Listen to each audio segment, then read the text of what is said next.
Good morning to all my dear students. Class 11th biology second chapter लेकर आ चुके हैं जिसका नाम है कोशिका जीवन की इकाई, cell the unit of life. Okay, तो स्टार्ट करते हैं इस चैप्टर को।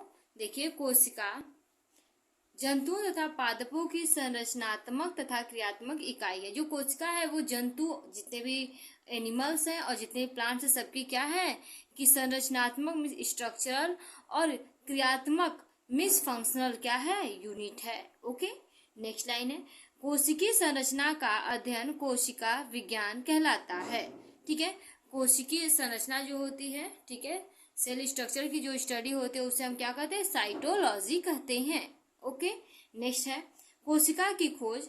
जो कोशिका में सेल का जो खोजा था सेल को, कोशिका की खोज रॉबर्ट हुक साइंटिस्ट का नाम है, उन्होंने सन 1665 ईस्वी में किया था। ठीक है, तो कोशिका की खोज किसने किया, रॉबर्ट हुक ने 1665 ईस्वी में किया था। ये मधुमक्खी के छत्ते के समान होता है। उन्होंने बताया कि ये कैसा होता है, मधुमक्खी का ऐसा छत्ता होता है, वैसे उसके समान होता है।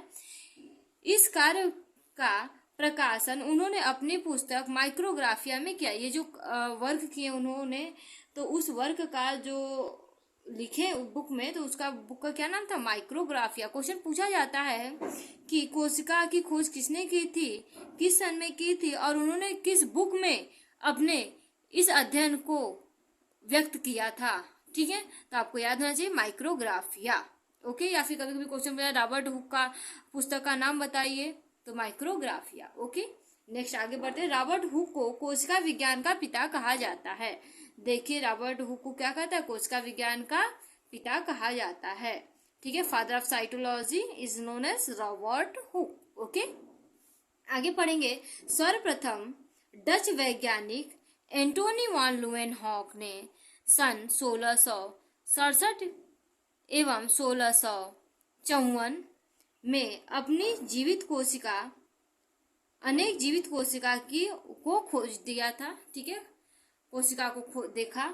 उन्होंने स्वयं एक सूक्ष्मदर्शी की रचना की। देखिए, सबसे पहले अगर बात करें जीवित कोशिका की खोज किसने की थी, तो एंटोनी वान लुएनहॉक ने 1667 ईस्वी में खोजा था, और उन्होंने सबसे पहले जीवित कोशिका को देखा था, और उन्होंने सबसे पहले सूक्ष्मदर्शी को भी बनाया था। ठीक है, क्वेश्चन पूछा जाता है 1 नंबर में कि हु डिस्कवर्ड लिविंग सेल, यानी कि जीवित कोशिका की खोज किसने की थी, तो आपको पता होना चाहिए एंटोनी वान लुएनहॉक ने की थी। ओके, कोशिका के प्रकार, टाइप्स ऑफ सेल्स की बात करें तो कोशिका 2 प्रकार की होती हैं, प्रोकैरियोटिक कोशिका और यूकैरियोटिक कोशिका। ठीक है, यानी prokaryotic cell and eukaryotic cell.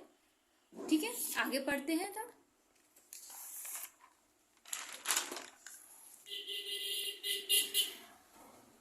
देखिए, अब हम प्रोकैरियोटिक सेल और यूकैरियोटिक सेल में डिफरेंस पढ़ेंगे, जो कि बहुत ही ज्यादा इंपॉर्टेंट है, और लगभग सभी क्वेश्चन सीट में ये चीज पूछा जाता है। अर्थात सभी जो अर्धवार्षिक और वार्षिक एग्जाम आपके होते हैं, हाफ ईयरली एनुअल एग्जाम, उसमें ये क्वेश्चन पूछा जाता है। अगर ये चैप्टर उसमें है तो ये क्वेश्चन पूछा ही जाता है 100%। ओके, तो हम लोग अंतर पढ़ेंगे, difference between prokaryotic and eukaryotic cell start करते हैं।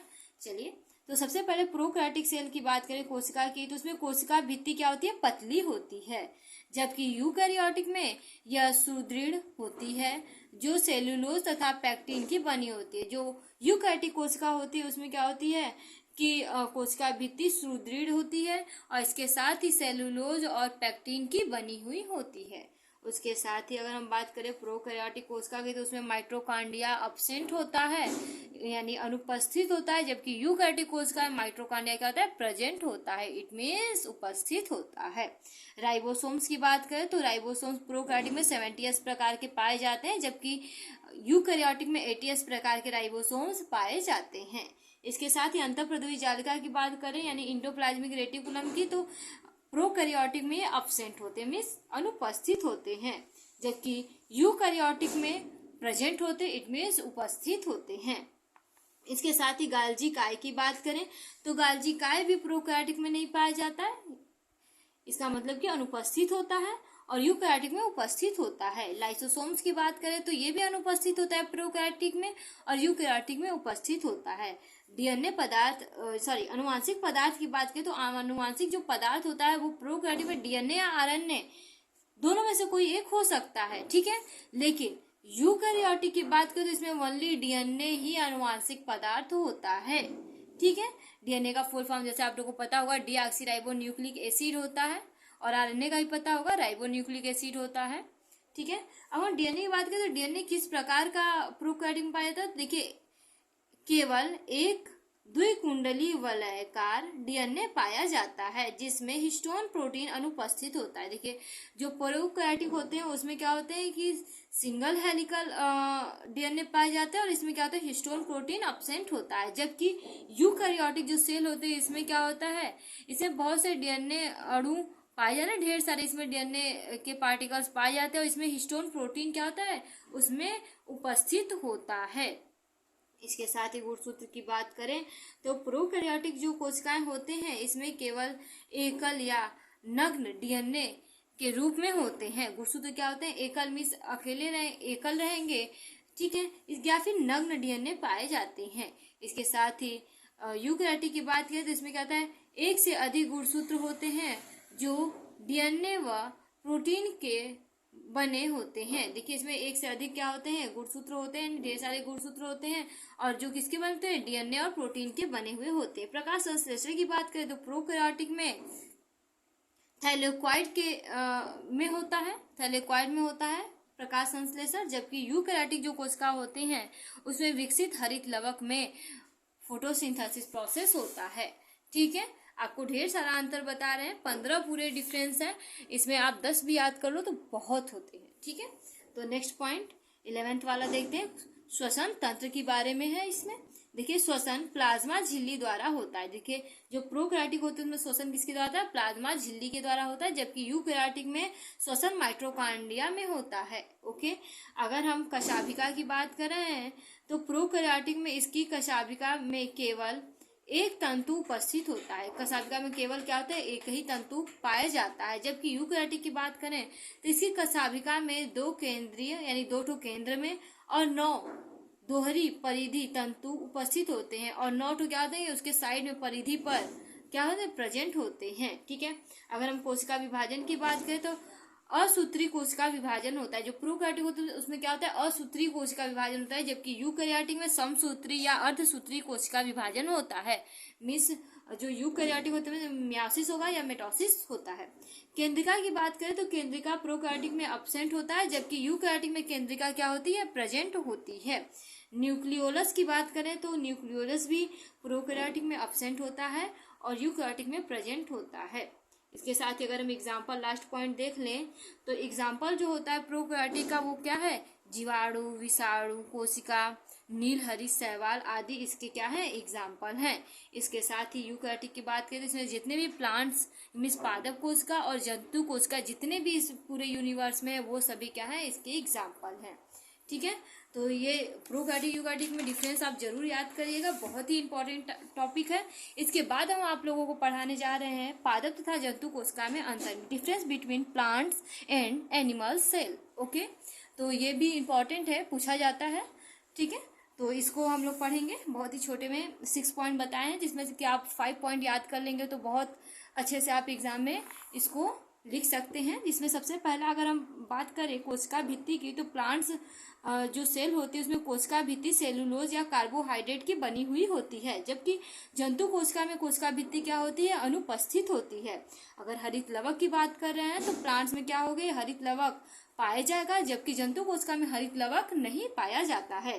सेंट्रोसोम्स की बात करें तो कुछ शैवालों एवं कवकों को छोड़कर पादप कोशिका में सेंट्रोसोम नहीं पाया जाता है। कुछ शैवाल और कवक होते हैं इसमें सेंट्रोसोम पाया जाता है। इन जनरल केस अगर हम बात करें तो सेंट्रोसोम प्लांट्स में नहीं पाए जाते हैं, जबकि जंतु में बात करें तो सेंट्रोसोम पाया जाता है जो कोशिका विभाजन में सहायता करती है। जो सेंट्रोसोम होता है वो जंतु कोशिका में क्या होता है पाए जाते हैं, प्रेजेंट होता है और वो क्या होता है सेल डिवीजन में हेल्प करता है, ठीक है। लाइसोसोम्स की बात करें तो पादप कोशिका में लाइसोसोम्स अनुपस्थित होता है, जबकि जंतु कोशिका में लाइसोसोम्स क्या होता है उपस्थित होता है।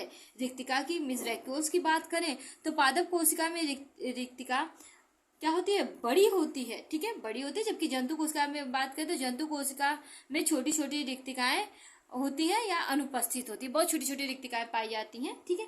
माइटोकॉन्ड्रिया की बात करें तो पादप कोशिका में कम संख्या में माइटोकॉन्ड्रिया पाई जाती है। जो प्लांट्स होते हैं उसमें कम संख्या में माइटोकॉन्ड्रिया पाई जाती है, क्यों? क्योंकि उसमें एनर्जी की ज्यादा रिक्वायरमेंट नहीं होती है। लेकिन जंतु कोशिका की बात करें, जंतु कोशिका में अधिक संख्या में पाई जाती है, क्योंकि जंतु जितने भी होते हैं वो ज्यादा दौड़ना, भागना, कूदना, ये सभी कार्य करते हैं, जिसमें क्या होता है, एनर्जी ज्यादा लॉस होता है और ज्यादा एनर्जी बनाने के लिए हमें माइटोकॉन्ड्रिया की रिक्वायरमेंट होती है। आप सभी को समझ में आ रहा होगा, ये आशा करती हूँ। इसके बाद मैं नेक्स्ट आप सभी लोगों को पढ़ाने जा रही हूँ कोशिका भित्ति, जिसे इंग्लिश में सेल वॉल कहते हैं। यह पादप कोशिका की बाह्य संरचना है। देखिए, सेल वॉल जो है वो पादप कोशिका की सबसे बाहरी लेयर में पाई जाती है, जो कि कोशिका द्वारा द्रव्य को चारों ओर से घेर कर सुरक्षित रखती है। जो क्या करती है कि कोशिका द्रव को चारों ओर से घेर कर क्या करती है, सुरक्षा प्रदान करती है उसको। पादप कोशिका कठोर, निर्जीव व मजबूत होती है। पादप कोशिका की बात करें तो बहुत ही कठोर होता है और निर्जीव, डेड सेल का बना होता है और बहुत मजबूत भी होता है। जंतु कोशिका में इसका अभाव होता है और प्लांट्स में तो ये पाया जाता है, लेकिन जंतुओं में क्या होता है, ये नहीं पाया जाता है। अब आप सभी लोगों को इसका स्ट्रक्चर दिखा दें तो इसका ये स्ट्रक्चर है। आप सभी लोग स्ट्रक्चर देखिए, ये कोशिका भित्ति का स्ट्रक्चर देख सकते हैं। कोशिका भित्ति की बात करें तो ये क्या होता है कि 5 जो होते हैं कि पेंटागोनल स्ट्रक्चर होते हैं, ठीक है। पेंटागोनल स्ट्रक्चर देखिए, ये सेकेंड वॉल है, ठीक है, ठीक है। इसके साथ ही देखिए ये मिडिल लैमेला है, ठीक है। प्राइमरी वॉल देख रहे हैं आप, यहाँ पर है, ठीक। ये देखिए ल्यूमन है सबसे अंदर वाला, ठीक है। ये देखिए इनर में वाल है। इसके साथ ही कई वाल से ये बने हुए होते हैं, इसीलिए क्या होते हैं, ये दृढ़ संरचना होती है। देखिए 3 लेयर्स इसमें पाए जाते हैं, देखिए लिखा गया है यहाँ। इसके साथ ही सेकेंडरी वाल देख रहे हैं आप, यहाँ पे सेकेंडरी वाल है, देखिए। मिडिल लेयर भी इसमें दिख रहा है आपको क्लियर। और ये क्या है, सबसे बाहरी वाला जो लेयर होता है उसे आउटर लेयर कहते हैं।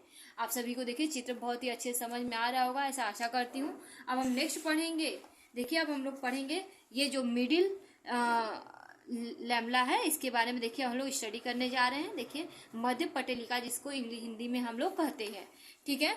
तो स्टार्ट करते हैं। मिडिल लैमेला ये है, देखिए ये है मिडिल लैमेला, ओके। चित्र के माध्यम से भी समझते रहिए, बहुत ही जरूरी है।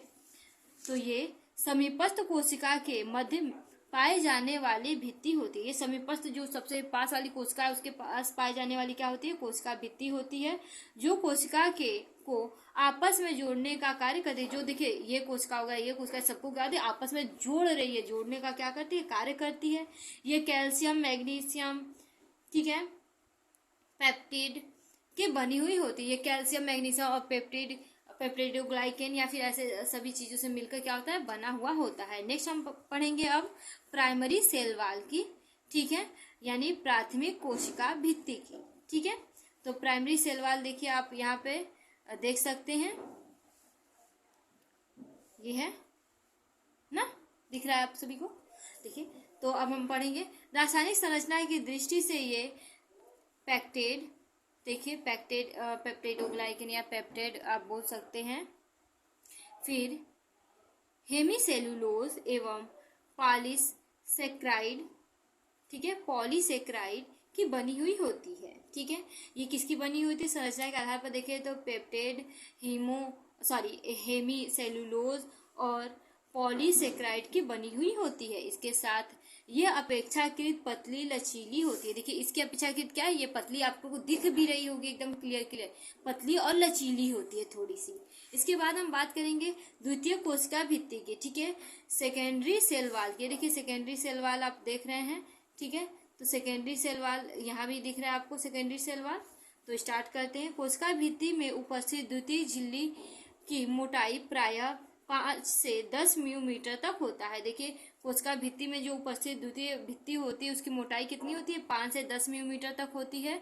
जब कोशिका की वृद्धि एवं विभाजन रुक जाता है, जब कोशिका की वृद्धि और विभाजन, सेल डिवीजन और सेल ग्रोथ रुक जाता है, तो तब प्राथमिक कोशिका भित्ति के ऊपर कोशिका द्रव के द्वारा स्रावित पदार्थ जमा होकर एक और भित्ति बना लेती है। इसके ऊपर याद है कि लेयर जो लिक्विड लेयर था वो जम कर क्या होती है, एक और लेयर बना लेती है जिसे द्वितीय कोशिका भित्ति कहते हैं, जिसे सेकेंडरी सेल वॉल कहते हैं। नेक्स्ट आगे हम पढ़ेंगे अब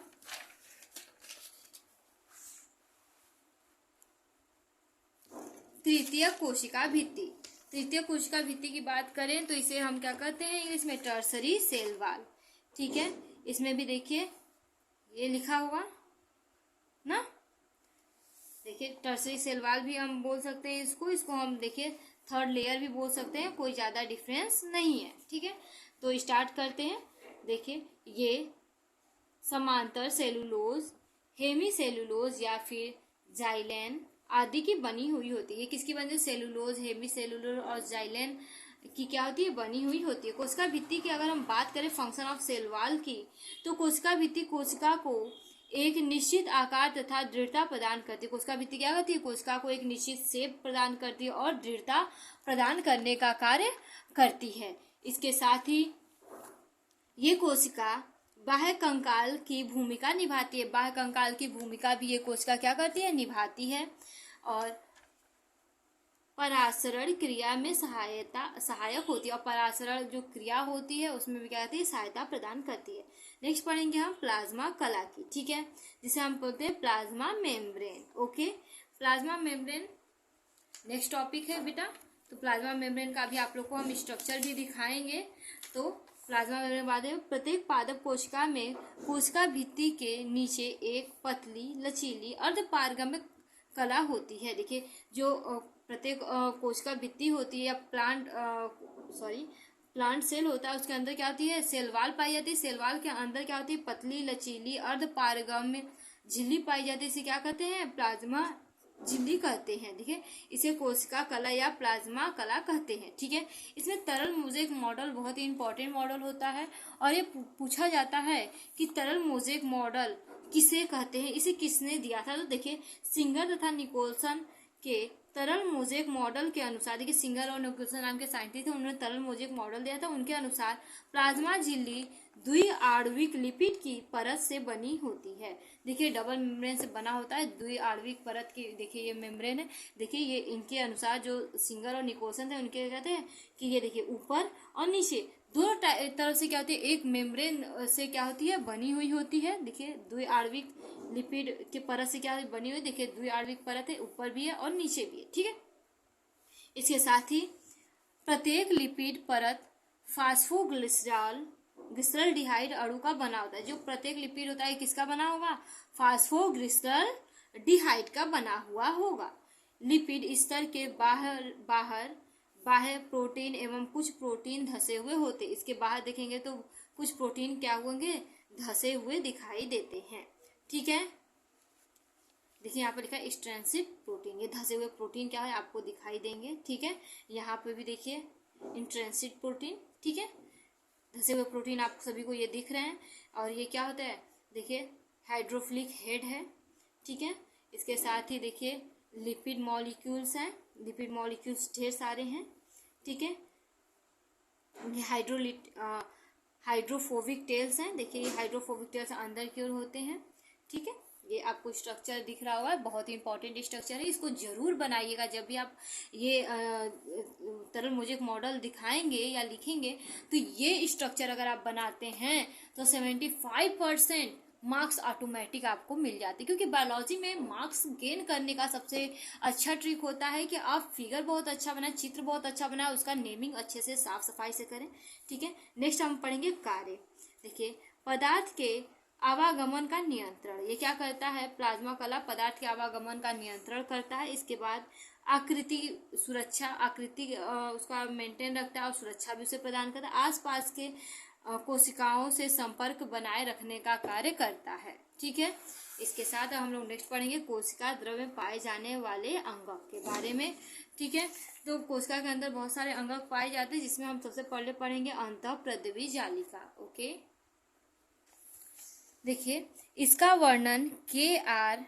पोर्टर ने 1945 में किया था। देखिए जो इंडोप्लाज्मिक रेटिकुलम है इसका जो वर्णन किया था के.आर. पोर्टर नाम के साइंटिस्ट थे, जो 1945 में इसका वर्णन किए थे। पोर्टर के अनुसार इंडोप्लाज्मिक रेटिकुलम आपस में संबंधित थैलियों एवं नलिकाओं का जटिल एवं अत्यधिक शाखान्वित तंत्र है। देखिए कैल पोर्टर के अनुसार जो इंडोप्लाज्मिक रेटिकुलम है वो बहुत आपस में क्या होते हैं, संबंधित थैलियों के आकार की नलिकामय संरचना होती है, जो कि बहुत ही जटिल या और अत्यधिक शाखान्वित, ढेर सारी शाखाओं से मिलकर क्या होती है, बनी होती है, जो जो नाभिकीय झिल्ली एवं प्लाज्मा कला के मध्य कोशिका झिल्ली में फैली हुई होती है। जो क्या होती है, नाभिकीय झिल्ली और प्लाज्मा कला के मध्य क्या होती है, पूरी फैली हुई होती है। ये स्ट्रक्चर आप देख रहे हैं, ये स्ट्रक्चर क्या है, अंतःप्रद्रवी जालिका का है। इस स्ट्रक्चर को देखिए, ये पूरा नेमिंग किया हुआ है और स्ट्रक्चर, ये स्ट्रक्चर जरूर बना लीजिएगा। और ये स्ट्रक्चर अलग से भी मैं समझाई हुई, मेंशन की हुई हूँ, तो ये स्ट्रक्चर बहुत ही इंपॉर्टेंट है। और कोई भी स्ट्रक्चर होता है बायोलॉजी का, वो बहुत ही इंपॉर्टेंट होता है, इसमें कोई कहने की बात नहीं है। ठीक है, आप बायोलॉजी के स्टूडेंट्स हो तो आप लोग को ये बात जरूर ही समझनी चाहिए। ठीक है, इंडोप्लाज्मिक रेटिकुलम 3 प्रकार की संरचना से मिलकर बने होते हैं। अगर हम इंडोप्लाज्मिक रेटिकुलम की बात करें तो 3 प्रकार के स्ट्रक्चर से मिलकर बने होते हैं। सबसे पहले होते हैं सिस्टर्नी, ठीक है, दूसरा है आसन या पुटिका, तीसरा है नलिकाओं। ठीक है, 3 चीजों से मिलकर बना होता है सिस्टर्नी, आसन या पुटिका, और तीसरा होता है नलिकाओं। ठीक है, तो अब हम उन तीनों के बारे में पढ़ेंगे। ठीक है, तो स्टार्ट करते हैं। सबसे पहले पुटिकाएं। पुटिकाएं की अगर हम बात कर रहे हैं तो जो पुटिकाएं होती हैं ये गोलाकार या वृत्ताकार संरचना है। ये कैसी होती है, गोलाकार या वृत्ताकार संरचना होती है। इसका सामान्य व्यास 25 to 50 म्यू तक होता है। अगर हम इसके सामान्य व्यास की बात करें तो ये कितनी होती हैं, 25 to 50 म्यू तक की होती हैं। ये प्रोटीन का निर्माण करने वाली कोशिकाओं में अधिक संख्या में पाई जाती है। जो प्रोटीन का निर्माण करती है कोशिकाएं, उसमें क्या होती है, सबसे अधिक संख्या में पाई जाती हैं। इनमें स्रावित पदार्थ भरा होता है। इसमें स्रावित करने वाला पदार्थ क्या होता है, ढेर सारा भरा हुआ होता है। इसके बाद अगर हम बात करें सिस्टर्नी की, तो जो सिस्टर्नी होती है, ये देखिए आपको स्ट्रक्चर भी इसके साथ ही अगर मैं दिखाऊं तो ये देखिए पुटिकाएं, जो पुटिकाएं हैं वेसिकल्स, इसकी ये स्ट्रक्चर है। अब हम नेक्स्ट बात करें सिस्टर्नी की, तो सिस्टर्नी ये है, देखिए दिख रहा है आप सभी लोग को, स्ट्रक्चर बहुत ही क्लियर होना चाहिए, सिस्टर्नी का स्ट्रक्चर है। ठीक है, तो सिस्टर्नी के बारे में अगर हम बात करते हैं, ये लंबी चपटी तथा थैली नुमा अशाखान्वित संरचना है। देखिए लंबी लंबी चिपटी थाली जो है कि थैली नुमा संरचना, अशाखान्वित में कोई शाखा नहीं निकली है, ऐसी संरचना है। ठीक है, जो समांतर क्रम में स्थिर होती है। जो समांतर क्रम में एक के ऊपर एक, एक के ऊपर एक क्या है, स्थिर है। इसके साथ ही ये समांतर क्रम में स्थित होती हैं। इनका आकार 40 से 50 म्यू तक होता है। इसका आकार कितना हो, 40 से 50 म्यू तक होता है। इसके साथ ही अगर हम बात करें, ये केंद्रक के चारों ओर अधिकता में पाए जाते हैं। केंद्र के चारों ओर क्या होता है, बहुत ही ज्यादा अधिक संख्या में पाए जाते हैं। प्रत्येक सिस्टर्नी की बाह्य सतह पर उनके राइबोसोम्स संलग्न रहते हैं। सिस्टर्नी के चारों ओर सतह पर क्या होते हैं, राइबोसोम्स उपस्थित होते हैं। आपको दिख रहे होंगे छोटे छोटे छोटे छोटे राइबोसोम्स। ठीक है, जिसके कारण सिस्टर्नी खुरदरी प्रतीत होती है। इसी के कारण सिस्टर्नी को आप देख रहे हैं, ये कैसी प्रतीत हो रही है, खुरदरी दिख रही है। तो इसी कारण क्या होती है, राइबोसोम्स के कारण ये खुरदरी प्रतीत होती है। इसके बाद हम नेक्स्ट बात करेंगे नलिकाएं की, जिसे हम ट्यूब्यूल्स कहते हैं इंग्लिश में। देखिए ट्यूब्यूल्स बनी हुई है ढेर सारी। तो अब हम इसकी बात करते हैं। यह दोहरी झिल्ली वाली भित्ति आकार की अशाखित एवं नलिकाकार या नली आकार संरचना है। देखिए ये दोहरी स्ट्रक्चर, देखिए दोहरी है ना, दोहरी भित्ति वाली क्या होती है कि अशाखा में इसमें ज्यादा शाखा नहीं होती है। नलिका के आकार की संरचना होती है। नली के आकार की संरचना है जो जालिका का निर्माण करती है। जो क्या होती है कि आपस में मिलती है तो जाली नुमा संरचना में जिसे जालिका कहते हैं, उसका निर्माण करती हैं। इसका व्यास 50 से 100 म्यू तक होता है। इसका जो अगर हम व्यास की बात करें तो 50 से 100 म्यू तक होता है। ठीक है, ये केंद्रक के आसपास निकली हुई होती है। ये केंद्रक के आसपास ऐसे निकली हुई स्ट्रक्चर दिखाई देती हैं। ठीक है, अंतःप्रद्रवी जालिका की अगर हम कार्य की बात करें, प्रकार की बात करें, टाइप्स ऑफ इंडोप्लाज्मिक रेटिकुलम की, तो हम बात करते हैं राइबोसोम्स की उपस्थिति और अनुपस्थिति के आधार पर अंतःप्रद्रवी जालिका 2 प्रकार के होते हैं। और राइबोसोम्स के प्रेजेंस और एब्सेंट की बात करें, उसके आधार पर जो राइबोसोम्स होते हैं, जो इंडोप्लाज्मिक रेटिकुलम होते हैं, वो कितने प्रकार के होते हैं, 2 टाइप्स के होते हैं। देखिए कणिका रहित या चिकनी अंतःप्रद्रवी जालिका जिसे सॉफ्ट इंडोप्लाज्मिक रेटिकुलम कहते हैं। दूसरा कणिकामय या खुरदरी अंतःप्रद्रवी जालिका जिसे हम रफ इंडोप्लाज्मिक रेटिकुलम कहते हैं। देखिए रेटिकुलम था डिवाइडेड टू पार्ट्स, पहला है सॉफ्ट इंडोप्लाज्मिक रेटिकुलम और सेकंड है रफ इंडोप्लाज्मिक रेटिकुलम। तो सॉफ्ट इंडोप्लाज्मिक रेटिकुलम सबसे पहले हम स्टडी करेंगे, यानी कणिका रहित या चिकनी अंतःप्रद्रवी जालिका के बारे में स्टडी करेंगे हम, ठीक है। और आपको ये चित्र में भी दिखाए होंगे, देखिए ये जो चित्र है यहाँ पे देखिए, ये देखिए सॉफ्ट इंडोप्लाज्मिक रेटिकुलम है ना, देखिए सॉफ्ट इंडोप्लाज्मिक रेटिकुलम आप लोगों को दिख रहा है। इस पर क्या है कि राइबोसोम्स अब्सेंट है, यहाँ राइबोसोम्स नहीं पाए जा रहे हैं। और इसी का जस्ट अपोजिट देखें तो यहाँ पे देखिए आपको रफ इंडोप्लाज्मिक रेटिकुलम दिखाया जा रहा है। इसमें क्या है, राइबोसोम्स प्रेजेंट है, छोटे छोटे राइबोसोम्स आपको दिख रहे होंगे, ठीक है। तो हम सबसे पहले पढ़ेंगे अब सॉफ्ट इंडोप्लाज्मिक रेटिकुलम के बारे में, इसके बारे में, ठीक है। तो स्टार्ट करते हैं। इस प्रकार के अंतःप्रद्रवी जालिका का बाह्य सतह राइबोसोम्स की अनुपस्थिति के कारण चिकनी हो जाती है। देखिए जो इस अंतःप्रद्रवी जालिका होती है, जो सॉफ्ट इंडोप्लाज्मिक रेटिकुलम होता है, उसमें क्या होती है कि राइबोसोम्स नहीं पाए जाते, इसलिए वो क्या होती है, चिकनी हो जाती है। यह अंतःप्रद्रवी जालिका प्रायः उन कोशिकाओं में उपस्थित होता है। देखिए अंतःप्रद्रवी जालिका उन्हीं कोशिकाओं में पाया जाता है जो जहां पर लिपिड या स्टेरॉल की संश्लेषण होता है। जो लिपिड और स्टेरॉल की क्या हो, संश्लेषण हो, उसी जगह क्या होती है, सॉफ्ट इंडोप्लाज्मिक रेटिकुलम पाया जाता है। ये प्रोटीन संश्लेषण में भाग नहीं लेता, ये प्रोटीन के फॉर्मेशन में पार्टिसिपेट क्या होता है, नहीं करता है, ठीक है। नेक्स्ट पॉइंट पढ़ेंगे। देखिए कणिकामय या खुरदरी अंतःप्रद्रवी जालिका जिसे हम कहते हैं रफ इंडोप्लाज्मिक रेटिकुलम, देखिए पढ़ेंगे। इस प्रकार की अंतःप्रद्रवी जालिका की बाहरी झिल्ली में कुछ सूक्ष्म कणिकाएं पाई जाती हैं जिसे राइबोसोम्स कहते हैं। देखिए जो रफ इंडोप्लाज्मिक रेटिकुलम होता है उसके बाहरी जो लेयर होता है उसमें क्या होती है कि छोटे छोटे दाने के आकार की संरचना यानी छोटे छोटे डॉट पाए जाते हैं, इसे हम क्या कहते हैं, राइबोसोम्स पाए जाते हैं। इसी कारण क्या होते हैं, ये रफ हो जाते हैं। राइबोसोम्स की उपस्थिति के कारण ही इनकी सतह क्या होती है, खुरदरी हो जाती है। राइबोसोम्स प्रेजेंट होते हैं इसीलिए इसकी जो लेयर होती है वो क्या होती है, रफ हो जाती है। इसमें विभिन्न पाचक विकारों का संश्लेषण होता है। इसमें जितने भी पाचक विकार होते हैं उनका क्या होता है, फॉर्मेशन होता है, और इसमें प्रोटीन का भी फॉर्मेशन होता है। अंतःप्रद्रवी जालिका के कार्य के बारे में बात करें, फंक्शन ऑफ इंडोप्लाज्मिक रेटिकुलम, तो ढेर सारे इसके कार्य हैं। तो कुछ कार्य के बारे में हम स्टडी करेंगे। देखिए सबसे पहले यांत्रिक सहायता, ये क्या कहते हैं, अंदर से सहायता प्रदान करता है। पदार्थों का विनिमय, पदार्थ को एक स्थान दूसरे स्थान तक ले जाने और कहाँ पे कितना देना है इसका भी ये निर्णय करता है। कोशिका के अंदर प्रोटीन निर्माण, प्रोटीन के फॉर्मेशन में पार्टिसिपेट करता है। इसके साथ एंजाइम्स क्रियाएं एवं कोशिकी उपापचय यानी कि मेटाबॉलिक सेल मेटाबॉलिक प्रोसेस में ये भाग लेता है। इसके साथ ही नाभिकीय झिल्ली का निर्माण यानी नाभिकीय जो झिल्ली होती है उसके फॉर्मेशन में भी ये भाग लेता है। ये कोलेस्ट्रॉल या फिर तथा स्टेरॉइड के उपापचय में संलग्न होता है। ये कोलेस्ट्रॉल या स्टेरॉइड जो हार्मोन्स होते हैं उनके क्या होते हैं, उपापचय में क्या होता है, सहायता करता है। इसके साथ ही एटीपी का निर्माण करता है। जैसे एटीपी का फुल फॉर्म आपको पता होगा, एडिनोसिन ट्राइफॉस्फेट होता है, जो कि एनर्जी कॉइन्स होता है हमारी बॉडी में सेल के अंदर, तो इसके फॉर्मेशन में भाग लेता है। इसके साथ ही ग्लूकोज व ग्लाइकोजन का निर्माण, ग्लूकोज और ग्लाइकोजन का फॉर्मेशन भी यही करता है। इसके साथ ही लास्ट पॉइंट बताएं, अनुवांशिक पदार्थों का अभिगमन, अनुवांशिक पदार्थ को ट्रांसफर करना, उसमें भी ये क्या होता है, भाग लेता है। नेक्स्ट पॉइंट हम लोग पढ़ेंगे गोल्जी काय, ठीक है, गोल्जी बॉडी जिसे हम लोग कहते हैं। देखिए गोल्जी काय के बारे में ये नेक्स्ट आपका टॉपिक है। तो गोल्जी काय के बारे में हम लोग स्टडी स्टार्ट करते हैं।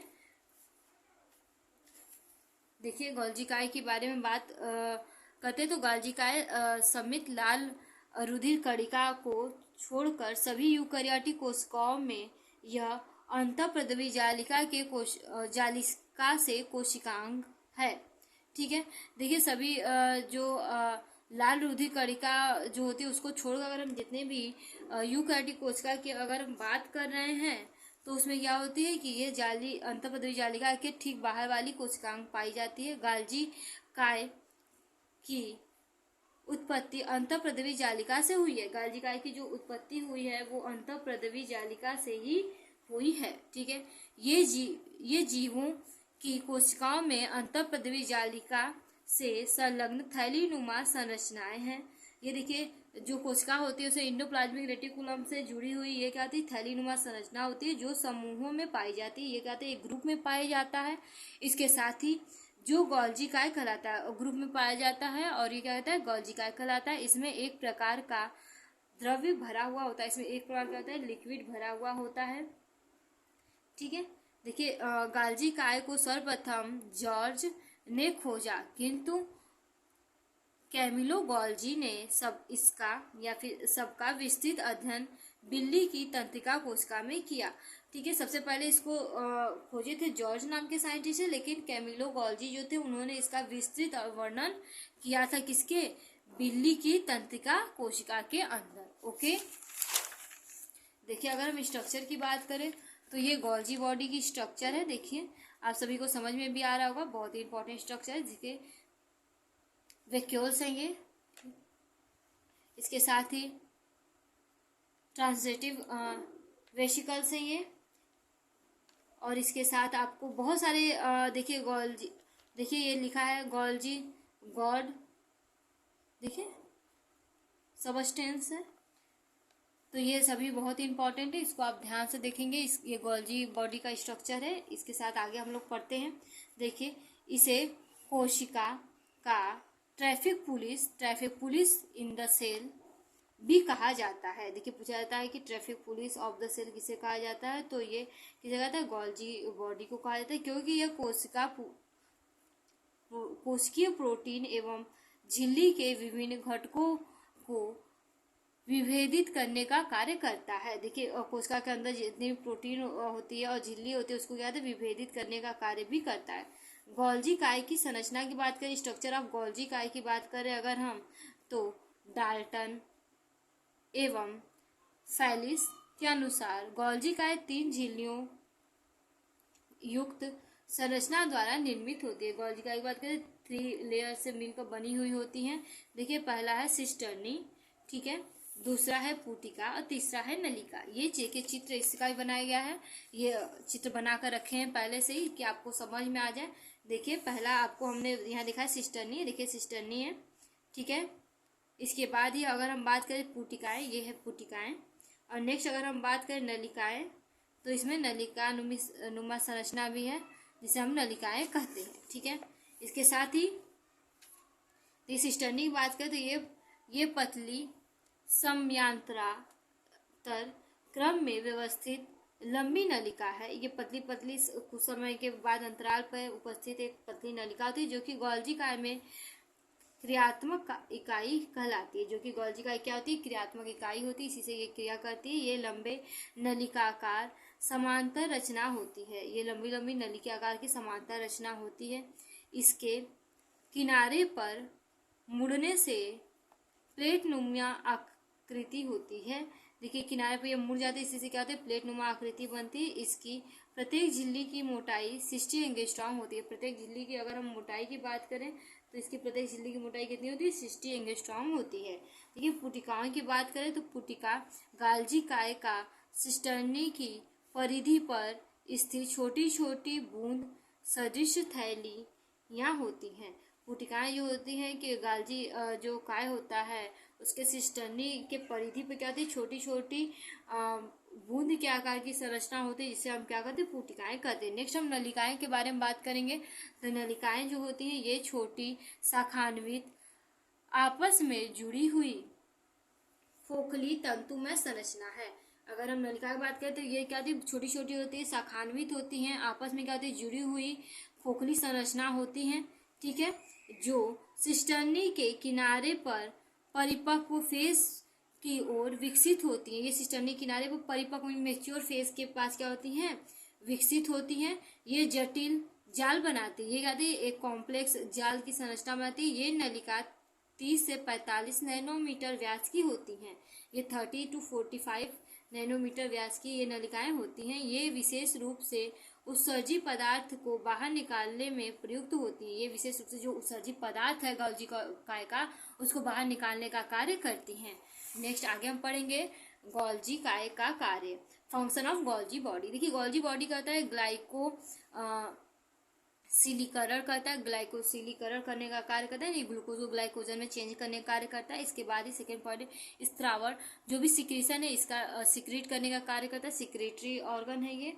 इसके साथ ही थर्ड पॉइंट शुक्राणुओं में अग्रपिंड के निर्माण में जो शुक्राणु का जो ऊपरी वाला लेयर होता है, सबसे आगे वाला एक्सॉन जिसे कहते हैं, उसके निर्माण में क्या होता है, ये पार्टिसिपेट करता है। इसके साथ ही हार्मोन्स के निर्माण में भी ये भाग लेता है। इसके बाद अगर पांचवा पॉइंट पढ़े, कोशिका भित्ति के मैट्रिक्स बनाने के लिए भी इसी का रोल होता है।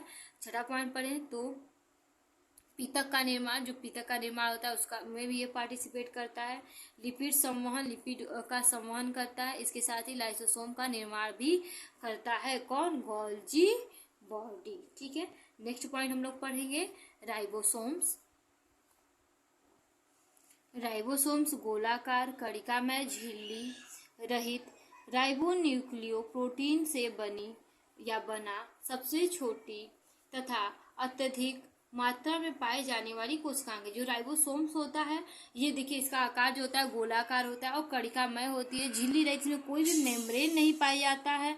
और राइबोन्यूक्लियो प्रोटीन की बनी हुई क्या होती है, अत्यंत अधिक मात्रा में पाए जाने वाला ऑर्गेनेल्स है, जो कोशिका के अंदर सबसे अधिक मात्रा में पाया जाता है, जिसे हम क्या कहते हैं, राइबोसोम्स कहते हैं। ठीक है, अब देखिए सर्वप्रथम पैलाडे ने 1955 में, ठीक है, पैलाडे नाम के साइंटिस्ट हैं, उन्होंने 1955 में इन्होंने जंतु कोशिका में देखा। इन्होंने सबसे पहले राइबोसोम्स को इसमें देखा, जंतु कोशिका में देखा, तथा इसे राइबोसोम्स नाम दिया और इसे राइबोसोम्स नाम भी दिया। इनके कारण इन्हें पैलाडे कण भी कहा जाता है। इसी के कारण क्या होता है कि राइबोसोम्स को पैलाडे कण भी कहा जाता है। कभी कभी पूछा जाता है पैलाडे कण किसे कहते हैं, तो आपको पता होना चाहिए पैलाडे कण राइबोसोम्स को कहते हैं। सन 1974 में पैलाडे को इस कार्य के लिए नोबेल पुरस्कार प्रदान किया गया। ये जो कार्य था इसी के लिए जो पैलाडे थे उन्हें नोबेल प्राइज भी दिया गया था। ये प्लाज्मा कला रहित कोशिकाएं, इसमें कोई भी प्लाज्मा कला नहीं पाई जाती है। एक नंबर में भी क्वेश्चन पूछा जाता है कि ऐसे कोशिकाओं का नाम बताइए जिस पर कोई भी झिल्ली नहीं पाई जाती है, तो आपको पता होना चाहिए कि वो क्या है, राइबोसोम्स है। नेक्स्ट, राइबोसोम्स के प्रकार की बात करें, राइबोसोम्स मुख्यतः दो प्रकार की होती है। देखिए राइबोसोम कितने प्रकार के होते हैं, दो प्रकार के होते हैं। देखिए पहला है 70S राइबोसोम। 70S राइबोसोम्स की बात कर रहे हैं तो स्टार्ट करते हैं।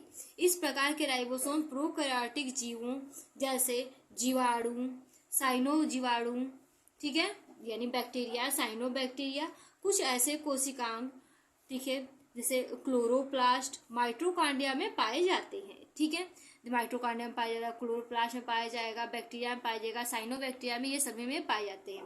ये दो उप इकाई, देखिए दो उप इकाई से मिलकर बने होते हैं। देखिए ये दो उप इकाई से मिलकर बने हुए होते हैं। इनकी दोनों उप इकाई आरएनए की बनी हुई होती है। इसकी जो दोनों उप इकाई होती है वो किसकी बनी होती है, आरएनए मींस राइबोसोमल आरएनए की क्या होती है, बनी हुई होती है। अब हम 70S राइबोसोम्स पढ़े और 70S राइबोसोम्स के बारे में आप सभी को बताया, तो ये ओनली प्रोकैरियोटिक सेल्स में पाए जाते हैं, यूकैरियोटिक कोशिका में ये पाए नहीं जाते हैं। ये पॉइंट बहुत ही इंपॉर्टेंट है, इसमें आप लोग इंक्लूड जरूर कर लीजिएगा। नेक्स्ट आगे हम पढ़ेंगे 80S राइबोसोम्स। ऐसे राइबोसोम्स यूकैरियोटिक कोशिकाओं में पाए जाते हैं। देखिए 70S राइबोसोम किसमें पाए जाते हैं, यूकैरियोटिक कोशिकाओं में पाए जाते हैं। प्रोकैरियोटिक कोशिकाओं में 80S राइबोसोम्स नहीं पाए जाते। ये 40S और 60S उप इकाई से मिलकर बने होते हैं। ये 40S और 60S उप इकाई से मिलकर क्या होते हैं, बने होते हैं। इसमें आरएनए व राइबोसोम्स प्रोटीन पाई जाती है। इसमें क्या होता है, आरएनए में राइबोसोमल प्रोटीन क्या होती है, पाई जाती है या बनी होती है। उसी की दोनों इकाइयां क्या होती है, बनी हुई होती है। राइबोसोम्स की संरचना की बात करें तो स्ट्रक्चर ऑफ राइबोसोम्स हम बात करने जा रहे हैं, तो स्टार्ट करते हैं। राइबोसोम्स गोलाकार संरचना के रूप में होता है। राइबोसोम्स की बात करते हैं, गोलाकार संरचना होती है इसकी। इसका व्यास 150 से 250 एंगस्ट्रॉम तक होता है। इसकी व्यास की बात करें तो 150 से लेकर 250 एंगस्ट्रॉम तक होती है। प्रत्येक राइबोसोम दो उप इकाइयों का बना हुआ होता है। प्रत्येक राइबोसोम्स की अगर हम बात करें तो क्या दो उप इकाइयों से मिलकर क्या होता है, बना हुआ होता है।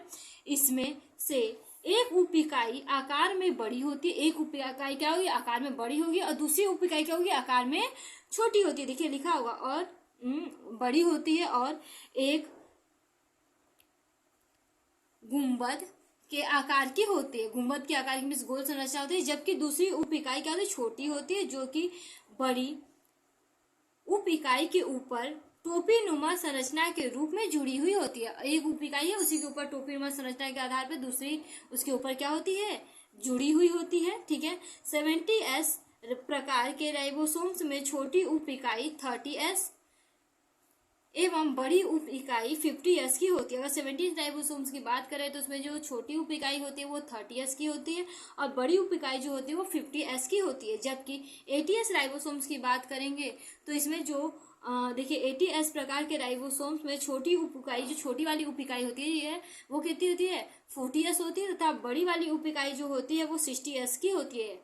ठीक है, इसका चित्र अभी आपको हम बनाकर दिखा देते हैं। ठीक है, देखिए आगे, उप इकाइयां आपस में जुड़ जाती हैं, उप इकाई क्या है आपस में जुड़ जाती है, लेकिन जब तक मैग्नीशियम 2+ आयन से होता है, जब तक मैग्नीशियम 2+ आयन प्रेजेंट होता है तब तक क्या होती है कि ये दोनों आपस में जुड़ी हुई होती है। देखिए चित्र आपको बहुत ही आसान तरीके में, देखिए हम पहले बना रहे हैं, देखिए 70S की, तो 70S में क्या होता है, ऊपर वाला 30S और नीचे वाला कितना होता है 50S। देखिए ये कितना होता है 30S और नीचे वाला क्या होगा 50S। ठीक है, ये राइबोसोम 70S की संरचना हुई। ठीक है, ये किसकी संरचना है, राइबोसोम्स।